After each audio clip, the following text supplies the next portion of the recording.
Malgré ses 10 années d'expérience à la tête du Troisième Reich, rien n'aurait pu préparer Adolf Hitler à ce qu'il a trouvé sur le front de l'Est.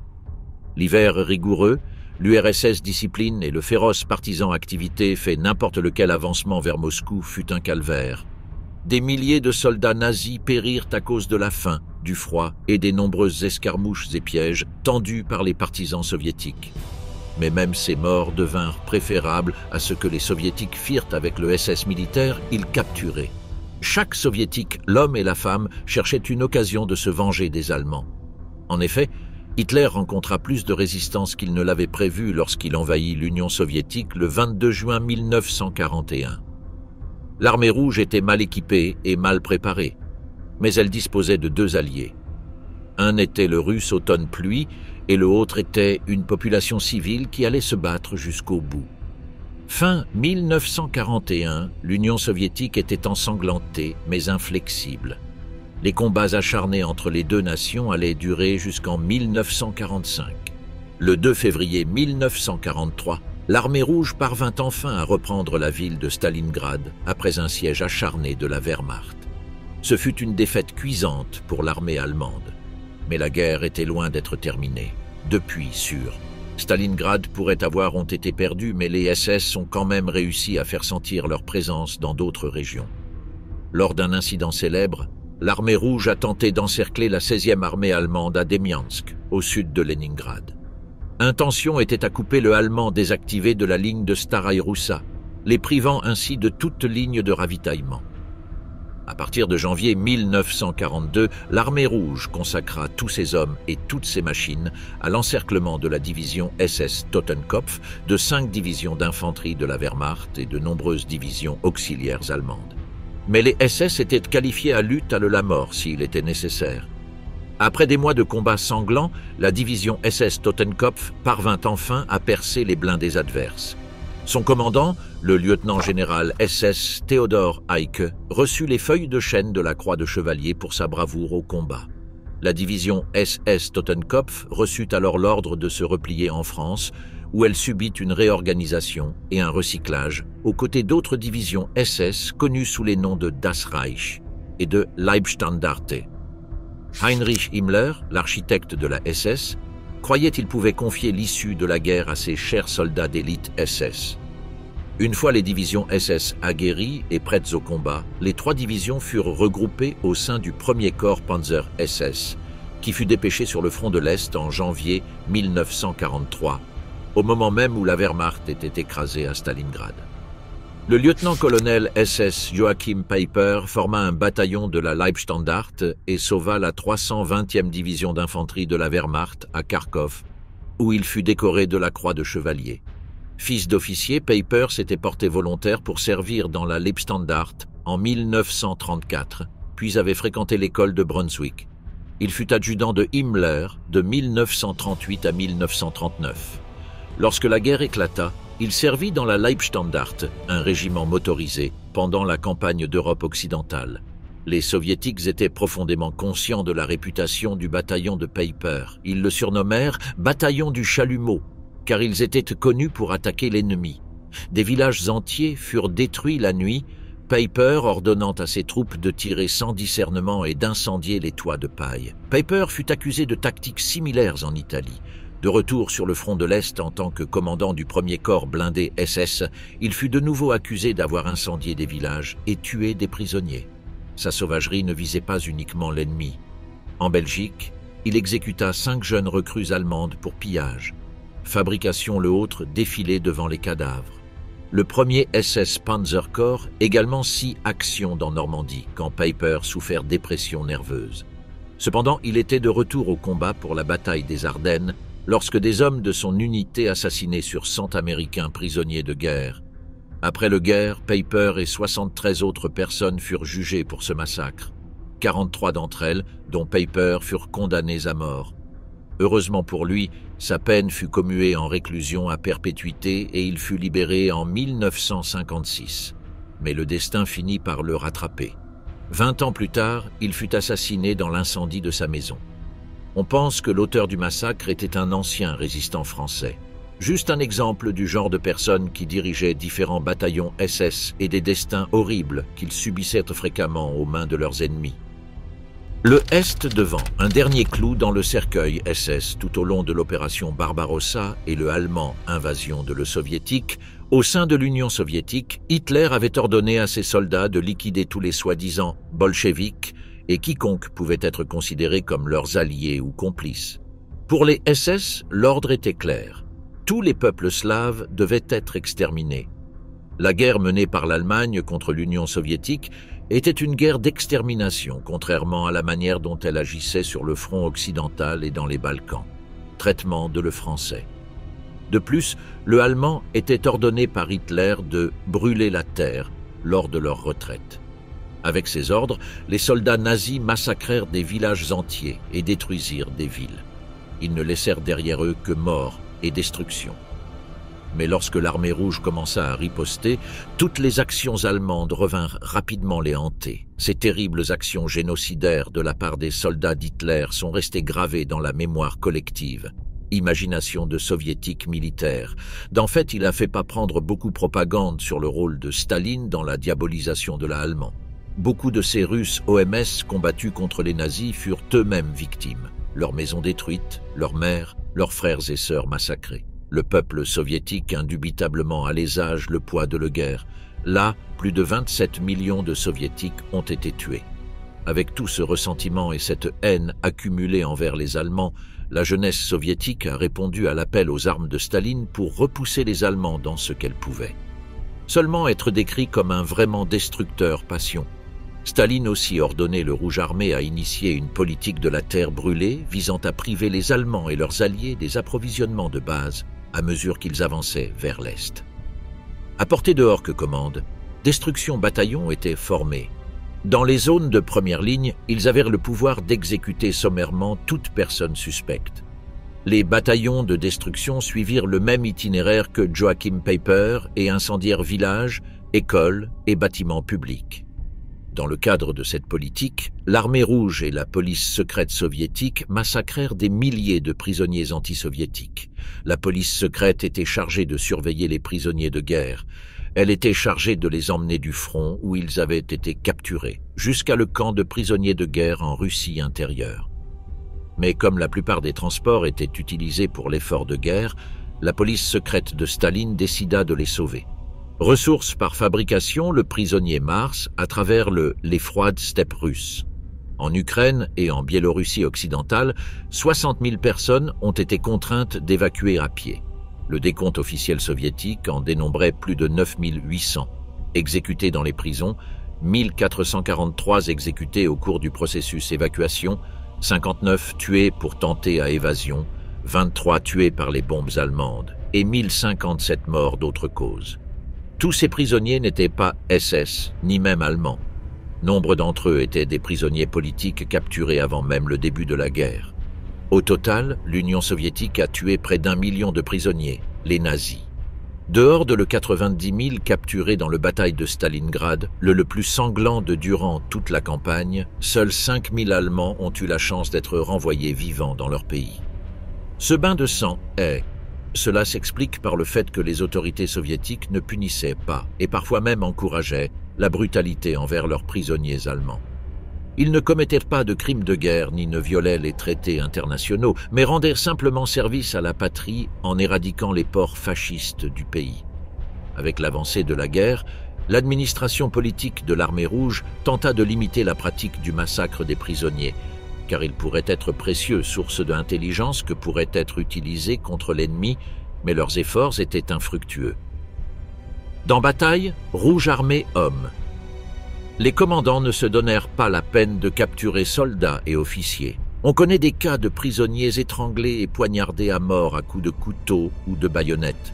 Ne pouvant empêcher leurs soldats d'assassiner les Allemands capturés, l'armée rouge choisit à adopter une approche administrative en demandant aux officiers de dresser au moins l'inventaire des armes et des effets personnels confisqués aux nazis morts. Bien des années plus tard, d'anciens soldats de l'armée rouge ont fièrement montré à leurs familles les souvenirs qu'ils avaient pris aux soldats SS qu'ils avaient tués. Le destin de l'ESS semblait à être scellé après le allemand 6e armée se rendit à Stalingrad. Sachant que le corps blindé SS était en pleine retraite, Hitler ordonnait de tenir bon et de combattre jusqu'à la mort à Kharkov, l'une des principales villes d'Ukraine. Mais le lieutenant-général SS Paul Hauser était convaincu que ses chars seraient anéantis s'ils se retrouvaient piégés dans la ville. Il savait qu'il devait agir vite. Désobéissant aux ordres d'Hitler, il retira son unité et la fit pivoter pour faire face à l'ennemi. Un autre ordre fut donné d'encercler Kharkov par le nord, mais Hauser croyait seulement un direct attaque était en allant. Pour sauver la situation, les Soviétiques semblaient disposer de renforts illimités et de nouveaux arrivaient chaque jour. Sans aucun soutien de la Luftwaffe, le corps blindé a percé la ligne soviétique.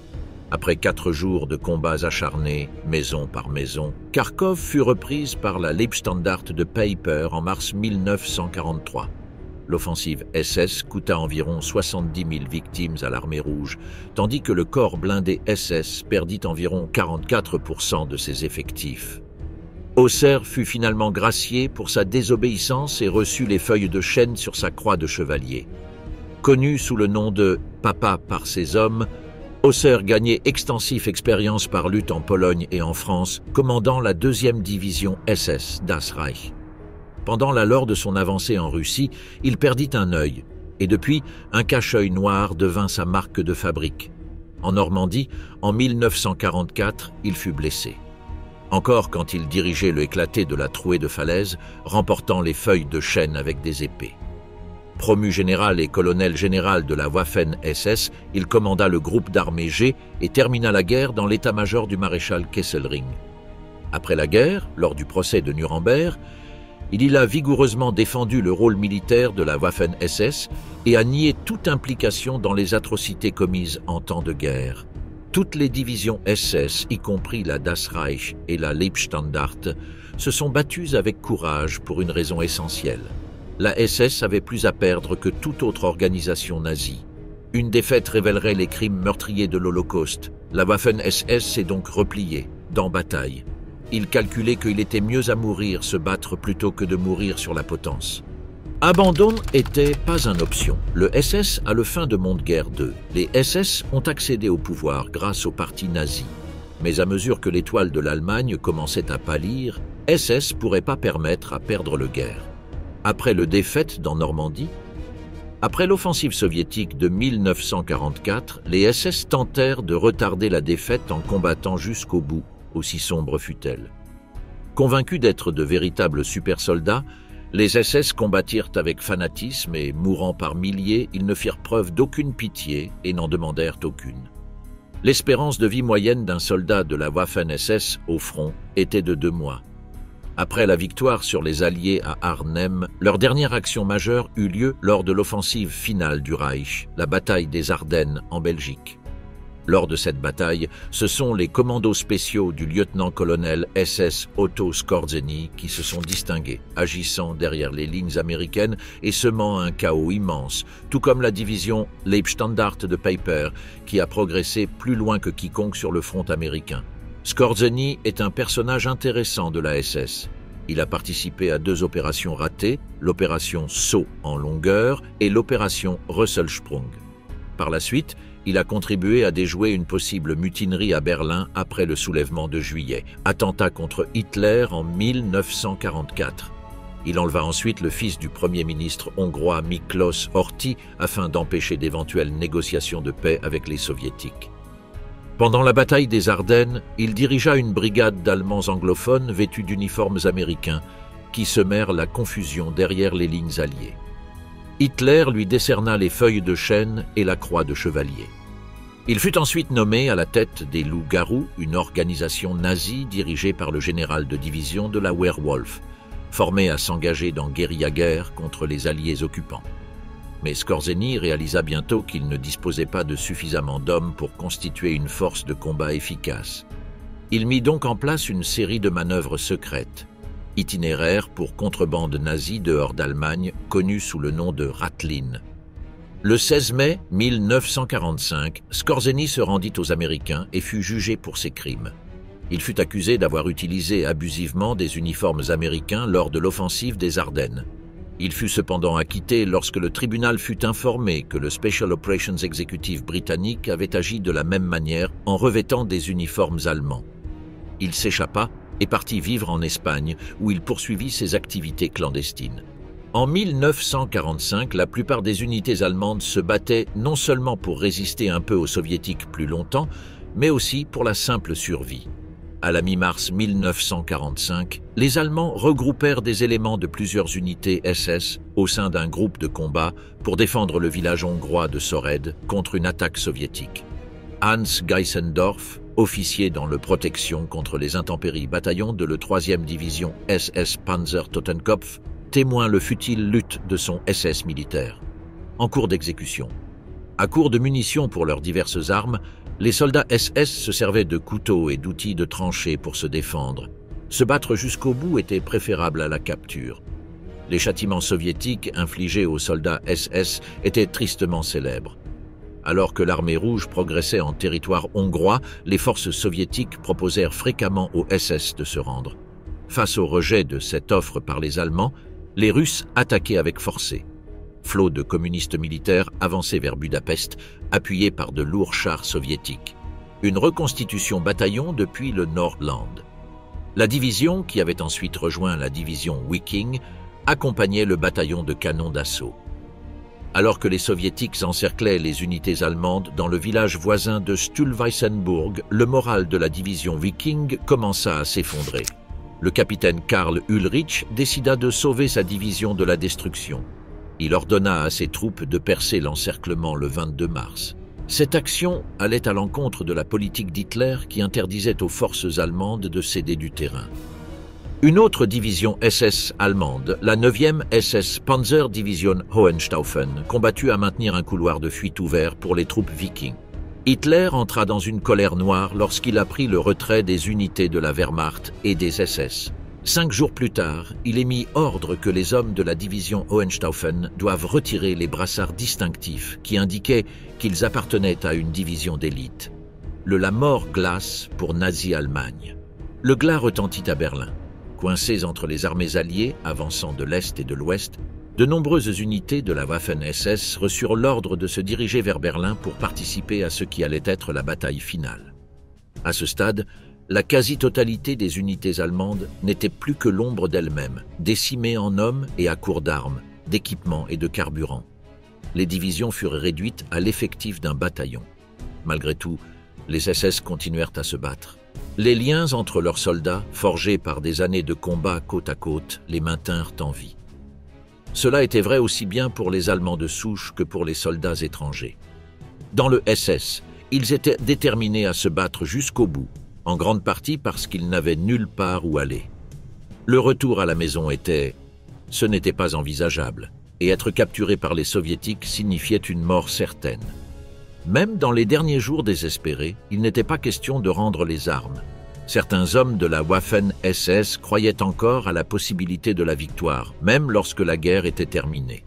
À quelques semaines de la fin, confiant dans les promesses de renforts et de meilleures armes. Cependant, chaque jour qui passait, les troupes soviétiques avançaient de plus en plus près de Berlin, la capitale du Troisième Reich. Les forces de l'armée rouge, avançant sur Berlin, trouvèrent une manière originale de commémorer l'anniversaire d'Hitler, le 20 avril 1945. Elles célébrèrent l'occasion en bombardant le centre de Berlin avec leur artillerie à longue portée. 2 jours plus tard, Hitler explosa dans l'une de ses dernières colères lorsque la 11e armée Panzer SS, créée par Himmler dans les dernières semaines de la guerre, échoua à exécuter un ordre d'attaque. On pense que cet accès de colère était dû au fait que le Waffen-SS, qui selon lui n'avait jamais échoué lui avant, avait enfin à hésiter. Le Waffen-SS, c'était le dernier recours d'Hitler, et il savait que s'il y avait des soldats sur lesquels il pouvait compter, c'étaient les Waffen-SS. À ce stade, en partie guidé par des informations incomplètes, il commença à perdre confiance dans les unités d'élite de Himmler. Cependant, à l'insu d'Hitler, plusieurs unités Waffen-SS fidèles restèrent dans la ville de Berlin, notamment les restes du Nordland et de Charlemagne. Division. Ils étaient déterminés à lutter jusqu'à la fin. À ce stade, la SS commença à se désintégrer en 1945. Des officiers SS espéraient profiter de tensions entre le occidental allié et le soviétique Union d'ouvrir des négociations pour une paix séparée avec les alliés occidentaux qui permettrait à l'État national-socialiste de survivre et de poursuivre la lutte contre l'Union soviétique. Le cercle de alliés troupes était clôture sur Allemagne, avec Berlin à ses cœurs. L'Allemagne combattait la Grande-Bretagne et les États-Unis à l'ouest, et l'Union soviétique à l'est. Hitler avait toujours été conscient que lutte sur deux façades était rien d'autre que suicidaire. En fait, le pacte Molotov-Ribbentrop avait été conçu à éviter que très possible en 1939. Le front de l'Est était un immense théâtre de guerre, c'est propre. Bien que les Alliés fussent désormais impliqués, le principal combat de l'Allemagne se déroulait contre l'Union soviétique. Des unités SS furent envoyées dans toutes les directions, parcourant souvent de longues distances pour atteindre le lieu de la bataille. En janvier 1944, 6 Allemands divisions, y compris le 5e SS Viking, la 5e Sturmbrigade des volontaires SS, les Wallons et le bataillon SS estonien Narwa furent encerclés par l'armée rouge dans une position défensive le long du Dniepr-rivière dans Ukraine. Juste comme le allemand Troops était obtenir prêt à aller vers le Balut, la première SS Leibstandart est venue à la rescousse avec fracas après avoir parcouru une certaine distance. La Leibstandart a occupé les soviétiques pendant que les divisions prises au piège prenaient la fuite. L'une des caractéristiques les plus remarquables de l'ESS Division pendant le dernier mois de la guerre était leur réluctance à retraite. Ce était en partie en raison des ordres directs d'Adolf Hitler, en partie pour que leurs crimes de guerre ne soient pas révélés, et en partie parce qu'ils étaient principalement entraînés à attaquer plutôt qu'à défendre. En février 1945, la 11e armée blindée SS se rassembla en Poméranie et attaqua le premier front biélorusse en progression, mais fut repoussée par l'armée rouge. Le 3e corps blindé SS fut retiré. Dos. Le 10e corps SS les rejoignit et, ensemble, ils lancèrent une nouvelle offensive. Début mars, la force fut encerclée par les soviétiques qui la frappèrent sans relâche avec toute l'aide dont ils disposaient. Le 8 mars, les 8000 derniers hommes s'étaient rendus. Après l'échec de ces actions offensives, Hitler décide de lancer une dernière offensive majeure à l'Est, donc la 6e SS Panzerarmee était réaménagée. Ces nombres étaient stimulés par le recrutement de recrues et d'hommes du présent défunt Luftwaffe et Kriegsmarine. Le soutien serait assuré par le 4e corps Panzer SS. Pour la première fois, 6 divisions Panzer SS participaient à la même offensive. L'attaque, connue sous le nom d'opération Réveil du printemps, eut lieu dans la région du lac Balaton, en Hongrie. Elle prit les soviétiques complètement par surprise. Heureusement pour eux, ils avaient massé 1000 chars pour un assaut le long de la vallée du Danube, ce qui leur permettait de disposer d'une importante force blindée parfaitement préparée. Ce fut au tour des Allemands d'être choqués. Leur avance s'essouffla rapidement, à un arrêt. Là était petit que le 6e SS Panzer Armee pourrait faire avec moins que 50% de ses effectifs et aucune perspective de renfort. Hitler était furieux. Le d'abord SS Leibstandart n'avait pas combattu comme le Situation. Il ordonna ensuite aux troupes de retirer leurs brassards d'Adolf Hitler, mais Sepp Dietrich, commandant de la 6e armée Panzer, ne transmit pas l'ordre à ses hommes. La 6e armée Panzer SS se replia vers Vienne où le 2e corps Panzer SS, commandé par Wilhelm Bietrich, fit face à Rouge Armée. Vienne est tombée sur 13 avril après Bietrich 2 SS Panzer. Le corps s'était retiré pour éviter l'encerclement. Ce fut une nouvelle défaite cuisante pour les SS face à l'armée rouge, mais ce ne serait pas la dernière. L'occupation de Berlin, la revanche soviétique contre la population civile. Tout espoir des Allemands s'était envolé lorsque l'armée rouge s'était rapprochée de Berlin. Mais Hitler croyait encore que la ville pouvait être sauvée et que le rêve nazi pouvait enfin devenir réalité. Cependant, sa santé se détériorait rapidement et il a fait pas réaliser qu'il dirigeait des divisions disparues depuis longtemps. Il parvint néanmoins à rassembler le 3e corps blindé SS.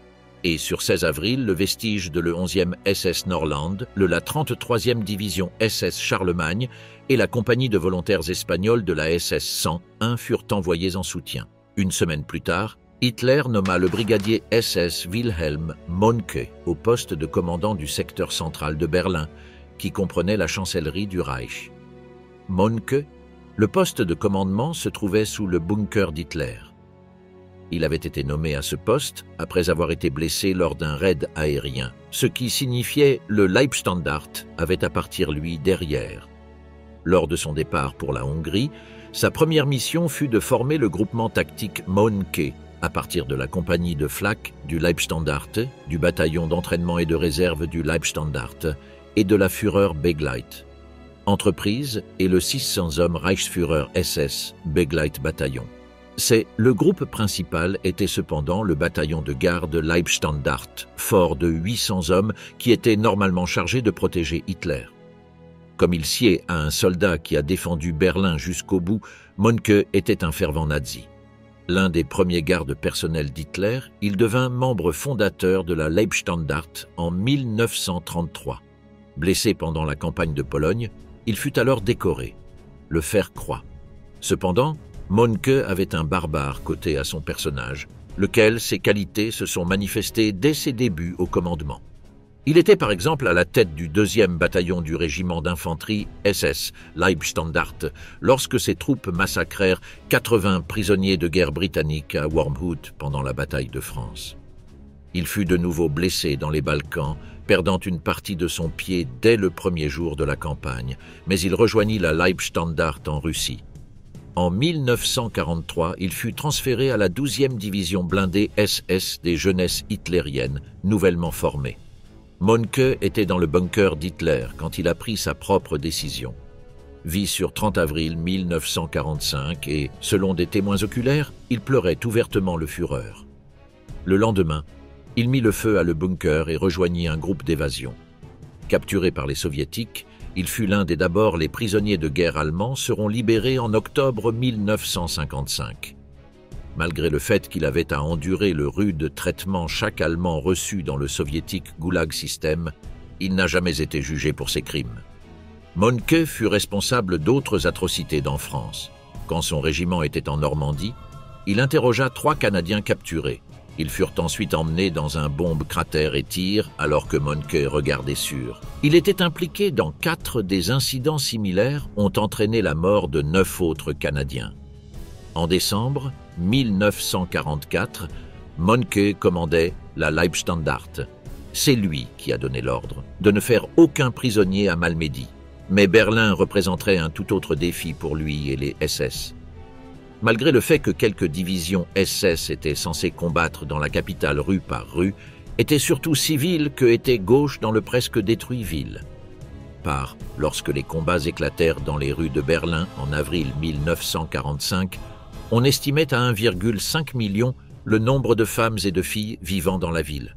Nombre d'entre elles avaient perdu leur maison sous les bombardements incessants des mortiers soviétiques et leurs maris au front. La nourriture et l'eau manquaient et les services de base étaient quasiment coupés.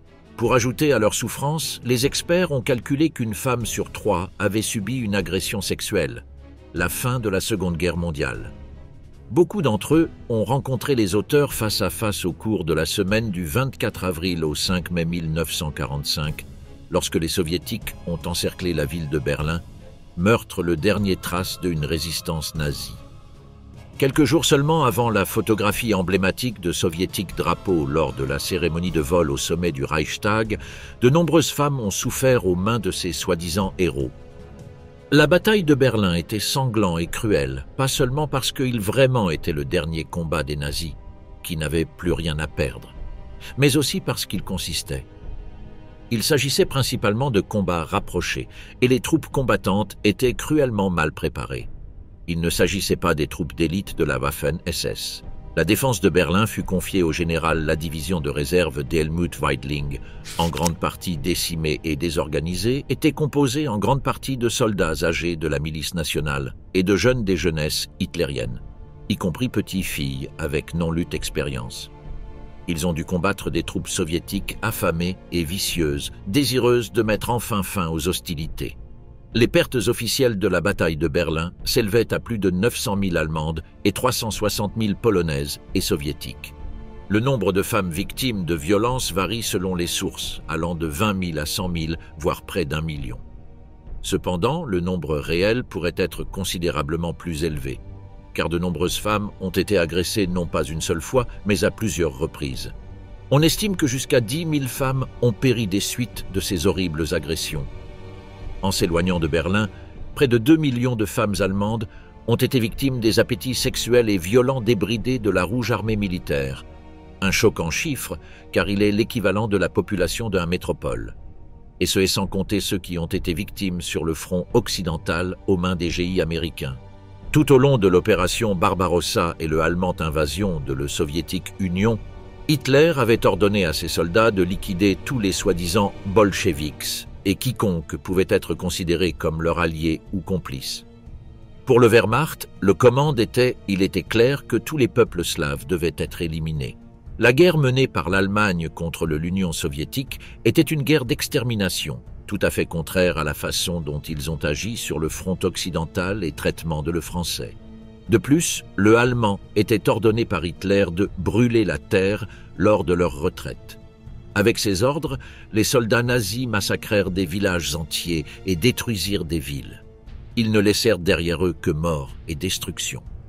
Ces terribles actions génocidaires de la part des soldats d'Hitler sont restées gravées dans la mémoire collective. Imagination de soviétique militaire. D'en fait, il a fait pas prendre beaucoup propagande sur Staline à diaboliser les Allemands. Nombre de ces Russes qui ont pris Berlin furent eux-mêmes victimes. Leurs maisons détruites, leurs mères, leurs frères et sœurs massacrés. Le peuple soviétique fut sans aucun doute le plus durement touché par la guerre. Était plus de 27 millions de personnes tuées. Avec tout ce ressentiment et cette haine accumulée envers les Allemands, la jeunesse soviétique a répondu à l'appel aux armes de Staline pour traverser la Prusse orientale en direction de Berlin dans ce qui ne peut être décrit que comme une passion véritablement destructrice. Encouragés par les grandes quantités de boissons alcoolisées laissées par les Allemands en retraite, les volontaires et les soldats de l'armée rouge ont courageusement traversé la l'hiver russe. Ces jeunes soldats furent également rejoints par les prisonniers de guerre soviétiques libérés en chemin. Une fois à Berlin, ils durent en faire face à la résistance de jeunes et vieux Allemands inexpérimentés, ainsi que de soldats de carrière. Joseph Goebbels avait ordonné le Berlin habitant qu'il doit construire un féroce défense rue par rue, maison par maison, pour repousser la grosse bête russe ou mourir en essayant. Et beaucoup sont morts, luttant jusqu'à leur dernier souffle. Durant les premiers mois de l'occupation alliée de Berlin, on rapporte que les agressions sexuelles contre des femmes de tous âges étaient devenues monnaie courante. Naturalisées victimes, bourreaux, autorités et témoins. Personne n'a rien fait, personne n'a réagi aux abus commis dans une société abasourdie par la destruction, la mort et les bombardements incessants. Les femmes et les jeunes filles allemandes ont été abandonnées à leur sort et au désir des hommes en uniforme. Ce type de crime n'était qu'une des nombreuses humiliations horribles qui accompagnaient la guerre et la défaite. Ces femmes avaient perdu leur foyer, voyant les murs s'effondrer sur leurs proches. Devenues réfugiées, elles se retrouvèrent eux-mêmes soudainement incapables à amener leurs enfants miches de pain. Ils sient leurs maris tués, estropiés ou pris prisonnières. Ces femmes ont également dû voir leurs enfants tomber malades et mourir, leurs parents succomber à une maladie, leurs enfants souffrir de malnutrition. Les agressions sexuelles quotidiennes n'étaient alors qu'un chapitre de plus de cet enfer quotidien. Les récits de violences sexuelles étaient présentés comme une simple conséquence normale de la défaite. Nombre d'hommes et de femmes ont même justifié ces actes, se disant qu'ils les méritaient. Des femmes, des filles et même des femmes âgées étaient brutalement agressées en groupe et en public. Souvent, une file de soldats attendait leur tour. Elles étaient considérées comme des moins que rien. Plus qu'un morceau de viande, à peine un objet de désir. Vraiment choquant histoire. Des vestiges de cette époque ont survécu dans les rues de Berlin. Des soldats, animés d'un désir ardent de vengeance, non seulement les agressaient sexuellement, mais les mutilaient aussi, laissant leur marque personnelle sur ce qu'ils considéraient comme l'ennemi. On rapporte des cas de femmes abattues juste après avoir été brutalement agressées. On rapporte également des corps de femmes retrouvés gisant dans la rue, comme s'il s'agissait de victimes de Jack l'Éventreur, le corps ouvert de l'estomac à l'anus. Toute cette horreur injustifiable fait également partie de l'histoire de la libération de Berlin. Il va sans dire que les agressions ont toujours eu lieu sans n'importe lequel égard pour le victime, pas même la commune décence de protéger eux contre vénérien maladie ou grossesse non désirée. Ainsi, des femmes étaient utilisées et abandonnées la minute suivante avec des conséquences permanentes sur leur santé et leur vie. Certaines étaient contraintes d'enterrer leurs propres jeunes enfants pour finalement tomber enceintes quelques jours plus tard de la progéniture d'un soldat inconnu qu'elles ne reverraient jamais. Des millions de femmes allemandes furent confrontées au choix déchirant entre avoir ses enfants ou s'engager dans des opérations risquées. Les avortements et les maladies vénériennes résultant d'agressions sexuelles sont devenus un problème public car ils avaient des conséquences sociales et sanitaires et nécessitaient une intervention médicale.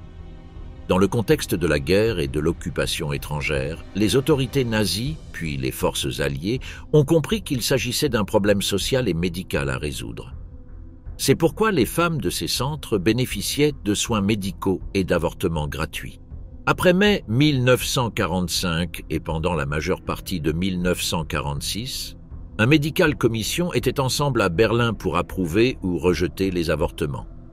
Ceux qui étaient approuvés pouvaient être pratiqués même au cours du dernier mois de grossesse. Dans la plupart des cas, la seule condition était que les femmes certifient avoir subi a été agressées par un étranger. OMS pourrait être un soldat de l'armée rouge, un Américain, un soldat français ou un ouvrier d'une force d'occupation. La commission médicale, spécialement constituée pour ces cas, a établi des rapports sur l'identité des victimes. De chaque femme, OMS subit le avortement, enregistrement son nom, état civil, adresse, mois de grossesse, date de demande et date de approbation par la commission médicale. En d'autres termes, mots, enregistrement étaient gardés de tout le femmes OMS ont demandé des avortements, ce qui, dans de nombreux cas, impliquait une stigmatisation supplémentaire. Rien pourrait arrêter le Rouge armé une fois il pénétrait le Allemand Défense et envahit les rues de Berlin, mais le troupe de l'ESS avait été conditionné depuis avant la guerre de se battre jusqu'au bout. Alors que les Soviétiques se précipitaient pour prendre le Reichstag et le sous la chancellerie du Reich, ils rencontrèrent une résistance courageuse et acharnée. Au cours de combats de rue sanglants, les survivants du 33e SS Charlemagne résistèrent face à une résistance écrasante. Avec seulement des fantassins, ils réussirent à détruire 21 chars soviétiques abandonnés au milieu des rues de Berlin et utilisés comme barricades par les troupes SS sanguinaires. Mais même les SS, malgré leur détermination inébranlable à combattre, peinèrent à trouver une raison de continuer, quand le Führer a fait pas exister plus. Après Révélateur, son troupe de Le Nouvel, après qu'Hitler se soit suicidé, Mohnke ordonna la percée de toutes les divisions SS combattant dans la région. Ce qui restait de la 11e SS Nordland se dirigea vers le nord-ouest en direction du Mecklembourg, mais cette route ne fut pas complètement libérée. L'unité affronta de violents combats autour du pont de Weidendammer. Quelques très petits groupes parvinrent à rejoindre les Américains sur l'Elbe, mais la plupart ne purent franchir les ceintures soviétiques. Dans l'esprit des SS qui tentèrent de s'échapper de Berlin, cette solution était préférable, à être tués dans action ou être capturés par les Américains. Les Soviétiques avaient une chance bien méritée réputation comme ravisseurs impitoyables. Le 2 mai, les hostilités furent officiellement levées sur ordre du général Helmut Weidling, commandant de la Wehrmacht de la zone de défense de Berlin. Il rencontra le général soviétique Vassili Tchouikov, où il informait lui de la disparition de Hitler et Goebbels et accepta les exigences de Tchouikov en matière de capitulation complète. Lorsque la nouvelle de la reddition les atteignit, certains des SS restants tirent eux-mêmes plutôt que de se rendre aux soviétiques. Parmi eux figurait l'adjudant de Mohnke, le premier lieutenant SS Gerd Stehr du détachement d'escorte du Führer, anciennement la Leibstandart. Lors du défilé de la victoire sur la place Rouge, le 24 juin 1945, des étendards capturés furent exposés. L'étendard le plus précieux était celui de la Leibstandart SS Adolf Hitler. Quand membres de l'ESS étaient capturés par soviétiques, le 8 mai 1945, une division SS entière s'est rendue à le soviétique armé en Lettonie. Comme le raconte l'un de ses membres, Gottlob Biedermann, les ravisseurs russes étaient très violents, car ils ont commencé à déchirer les décorations et insignes depuis le uniforme des Allemands.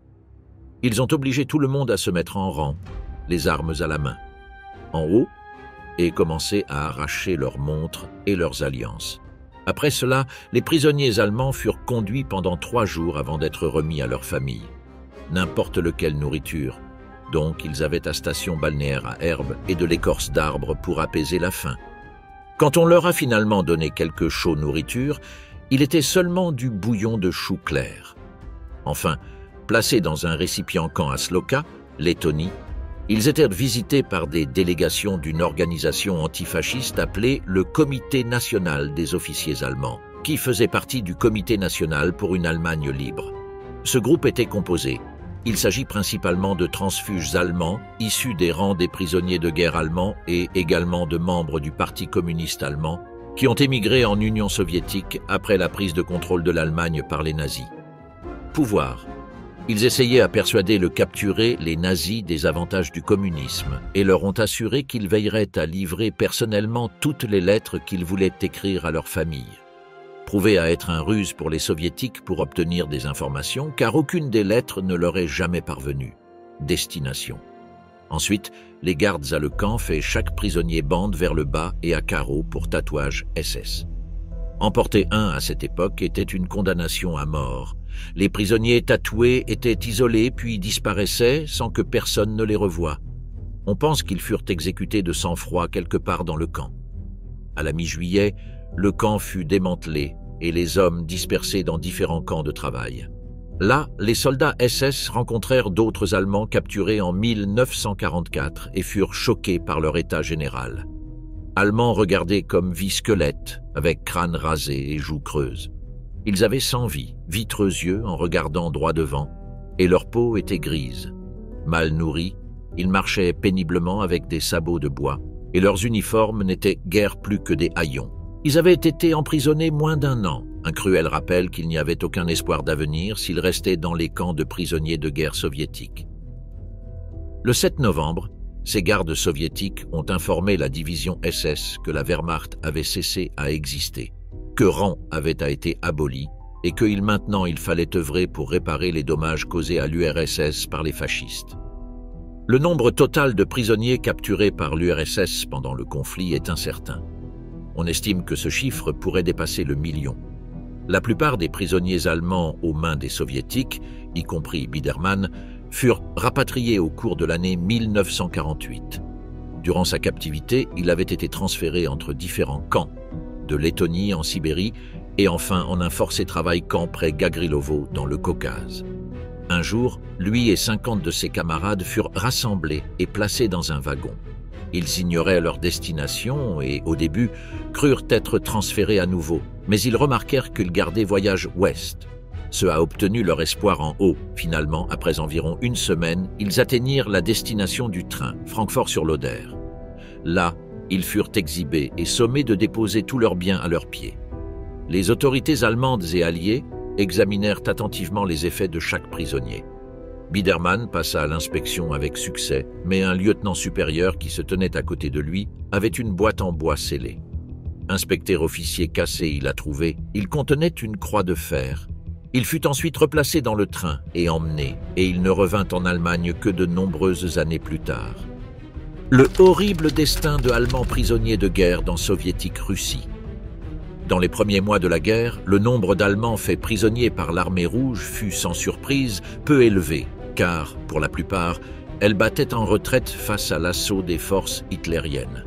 Les enquêtes allemandes d'après-guerre sur le nombre de militaires capturés par le Rouge armé suggéraient un chiffre de en haut à 30 000 par la fin de 1941.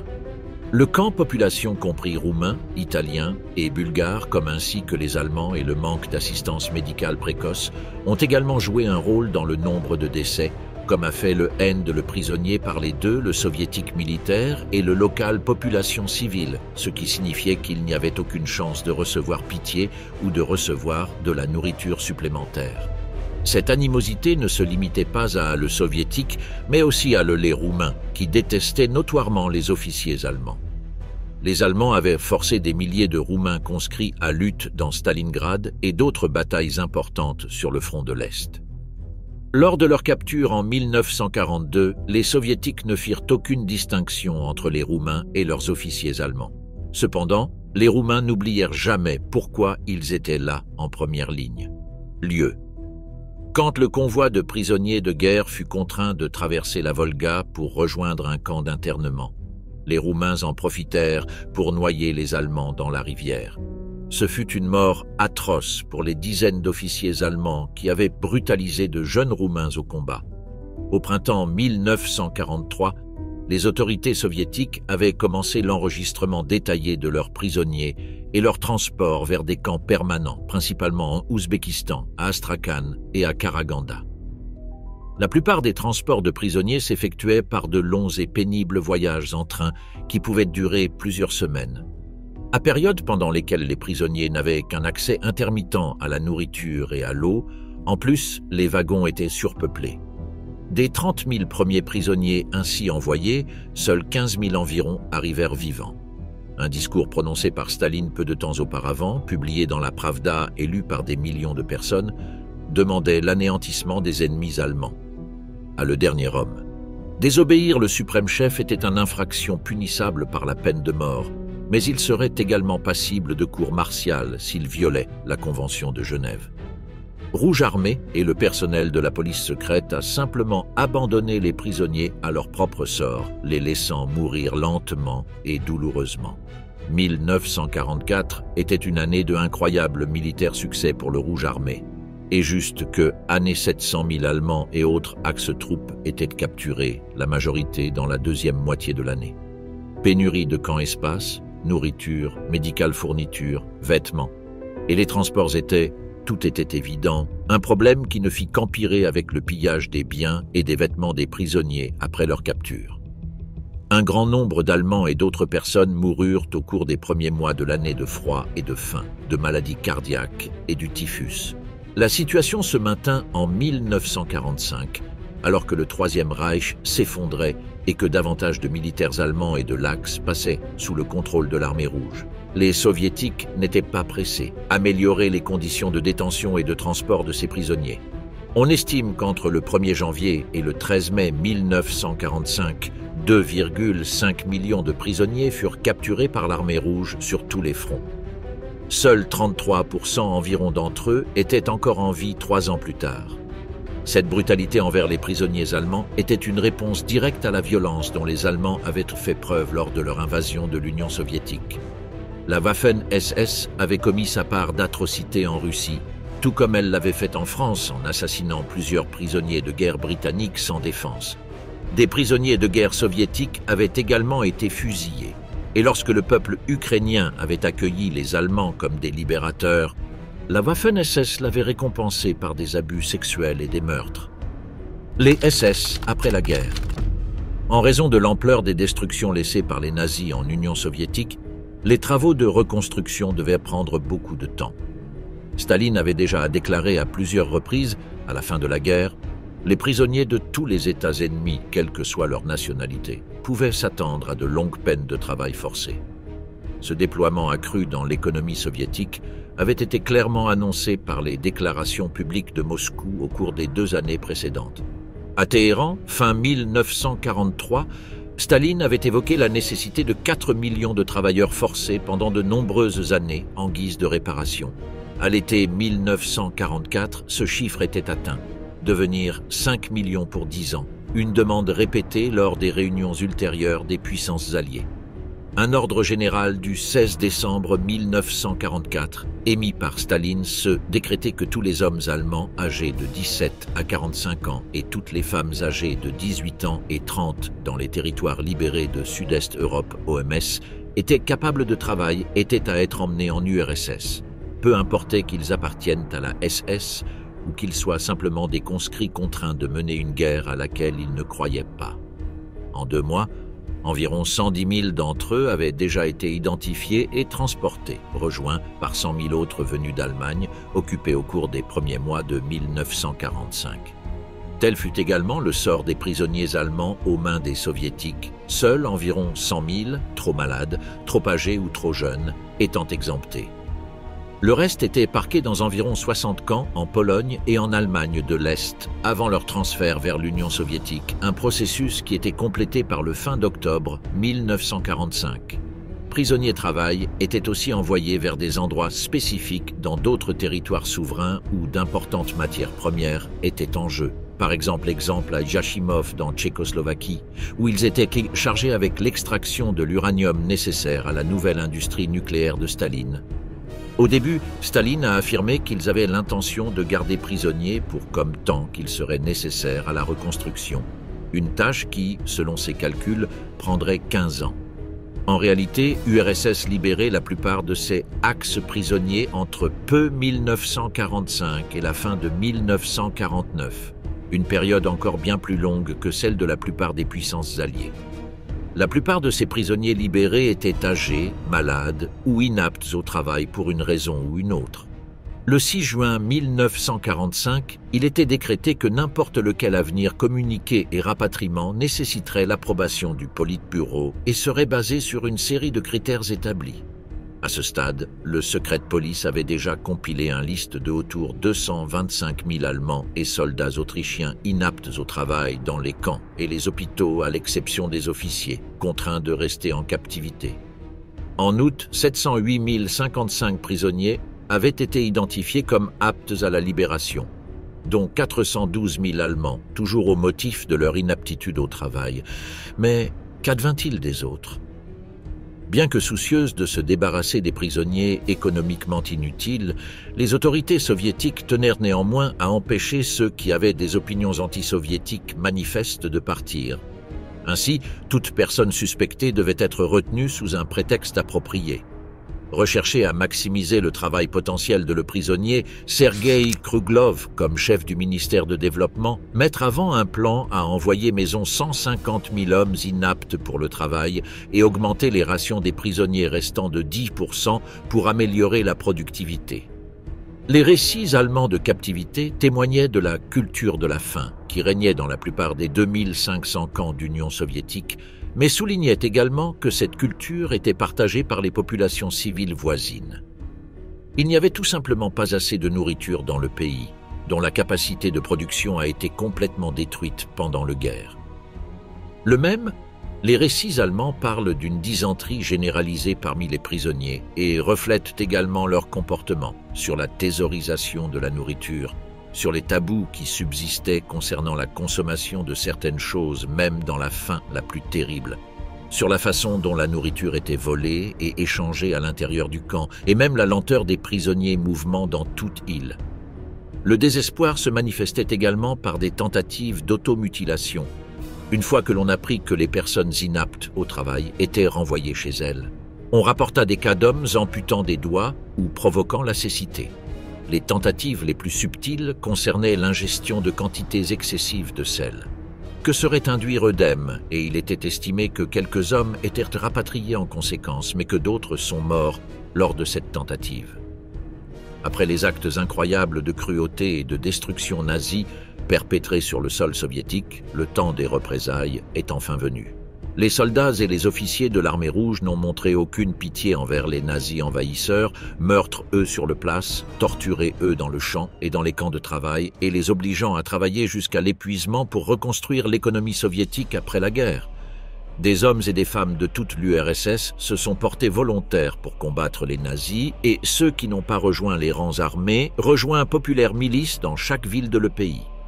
On pourrait dire que la cruauté avec laquelle les soviétiques traitèrent les hommes et les femmes allemands capturés était proportionnelle à la cruauté dont ils avaient été victimes. Mais comme nous l'avons vu, les soviétiques ont poussé leur vengeance plus loin, prolongeant même les souffrances des prisonniers pendant plusieurs années après la défaite. Guerre, il n'était pas rare pour Allemands. Les prisonniers regrettaient d'avoir été tués au combat plutôt que de survivre à la guerre et de tomber aux mains des soviétiques. La Convention de Genève ne signifiait rien pour les hommes de Staline. Pour eux, les prisonniers allemands n'étaient guère plus que des rebuts méritant le pire traitement possible.